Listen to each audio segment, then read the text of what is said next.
Welcome to the fifth of a 5-part series where I compare the best that British Airways has to offer and the best that Virgin Atlantic has to offer, British Airways First Class versus Virgin Atlantic Upper Class. So in this series, I'll be comparing flights on their flagship route flying between London and New York. I'll review their seats, the food, the lounges and airport experience, how easy it is to find reward seats and book them, and their customer service. I'll be sharing my full experiences during my trips in 2024 and giving my honest opinion on which airlines win out in each category. Episode 5, Reward Availability and Booking. So you've heard my opinions on how I found the flying experience, but this means nothing if you can't find those reward seats to book in the first place. So here I'll show you how many points you need, how much I paid, and what reward availability is like for both of these airlines on this flagship route. Full disclaimer, if you pay for your flights in cash, first, hi, my name is Neil, I'm single and house trained, but second, this episode might not be of much interest to you. First up, British Airways. With regard to the cost of first class reward seats between London and New York, British Airways charge 68,000 Avios one way per person in off-peak and 80,000 Avios during peak season. Interestingly, this is cheaper than the amount of Avios British Airways charge for business class, but the taxes are far higher at around £575 per person one way or £850 per person return.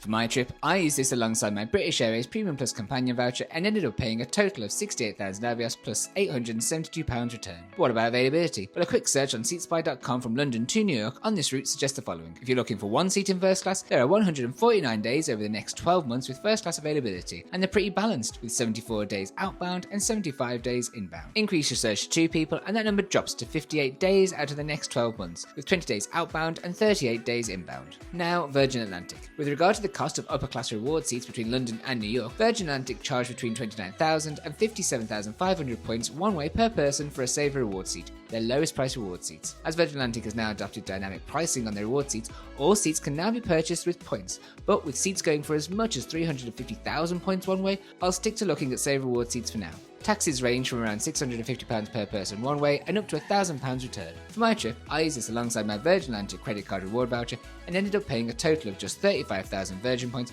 plus £995 return in upper class, though this was paid for prior to the changes to the Virgin Atlantic Flying Club in October 2024. And how about availability? Well, if you're looking for one seat in upper class, there are 126 days over the next 12 months with upper class availability. 124 of those days are outbound, with only 2 days offering availability on inbound. Yes, 2 days out of 365 days. That's pretty poor. Interestingly, this number doesn't change if you change your search to look for 2 people. In short, this is great if you want to get to New York in upper class, but awful if you want to return in style. So, whilst not the cheapest, British Airways wins out here for me. Yes, they require more Avios and more money, but in my view, the extra cost is covered by the better service and the ability to book a return flight. As Virgin Atlantic, why would you bother collecting Virgin Atlantic points when there's next to no reward availability to use them on? So there you have it. What do you think? I'd love to hear your thoughts. Are you team first or team upper? Please comment below, and if you enjoyed this video, don't forget to hit the like and follow button. Until next time, happy travels!